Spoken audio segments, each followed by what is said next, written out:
Ya, Assalamualaikum warahmatullahi wabarakatuh. Ada salah seorang penceramah bernama Ustadz Yazid yang dalam ceramahnya mempersoalkan tentang proses terjadinya hujan. Dan penjelasannya ini membuat saya tertawa terbahak-bahak, bukan karena dia hendak membuat sebuah lelucon, tapi sebuah keyakinan yang menurut saya sebuah keyakinan jalan pintas tanpa menggunakan proses cara berpikir yang benar. Nah, seperti apa videonya? Mari kita simak bersama. Ada orang yang mengatakan bahwa adanya hujan itu dengan sebab udara panas. Kemudian dia menguap, kemudian jadi hujan.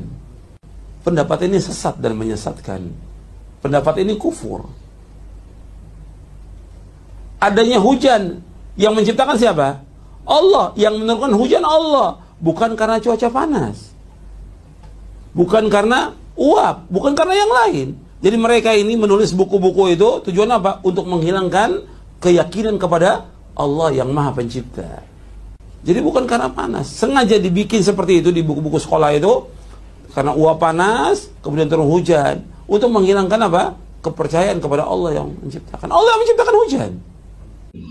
Jadi menganggap bahwa proses terjadinya hujan yang dimulai dari penguapan sampai kemudian terjadi hujan seperti itu dianggap sebuah pemikiran yang sesat dan menyesatkan, sebuah pemikiran yang kufur, dengan alasan bahwa cara-cara seperti ini sesungguhnya adalah untuk menghilangkan jejak penciptaan atau campur tangan daripada Allah Subhanahu wa Ta'ala.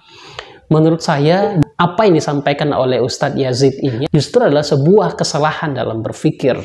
Kenapa? Karena ia menafikan sebuah proses yang terjadi, mengambil sebuah jalan pintas bahwa segala sesuatu ya udah atas kehendak Allah semata. Padahal kan Allah sudah menciptakan yang namanya hukum alam atau yang kita sebut dengan sunnatullah. Jadi proses-proses itu tidak bisa kita nafikan. Segala sesuatu selalu mengalami sebuah proses. Misalnya ketika saya berbicara di sini, itu juga dilalui dengan sebuah proses. Mulai dari pengambilan gambar, editing, sampai kemudian upload ke YouTube, dan Anda bisa tonton saat ini seperti ini, itu juga melalui proses. Dan tidak bisa langsung kita menjudge atau kita langsung mengambil sebuah jalan pintas bahwa video itu terupload atas izin Allah. Samalah dengan kita makan, dengan kita mandi, dan segala macam. Semuanya mengalami proses. Proses itulah yang kita sebut dengan hukum alam ataukah sunnatullah yang Allah sudah atur sedemikian rupa.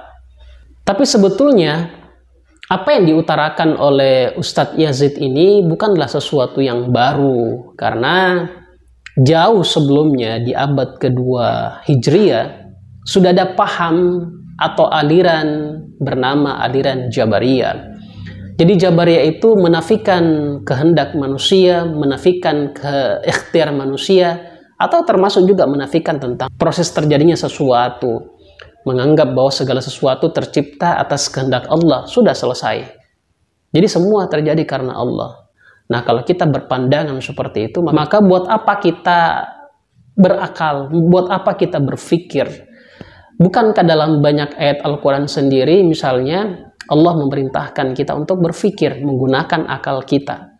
Afala tatazakkarun, afala yatadabbarun al-Quran, afala taqilun, dan seterusnya. Ada begitu banyak ayat, ada ratusan ayat yang berbicara tentang pentingnya kita menggunakan akal pikiran. Ketika kita menggunakan akal, maka di situ juga ada proses berpikir, dan proses itulah yang kemudian melahirkan sesuatu. Dan tidak bisa kita langsung judge bahwa sesuatu terjadi langsung karena Allah, kayak gitu. Dan tidak bisa juga kita katakan bahwa ketika kita mengakui adanya proses, lantas kita mengatakan itu adalah sebuah ajaran yang kufur atau sebuah ajaran yang sesat dan menyesatkan. Nah, teman-teman sekalian, apa pendapat Anda mengenai masalah video ini? Anda bisa komen di bawah, dan mari kita diskusi secara sehat.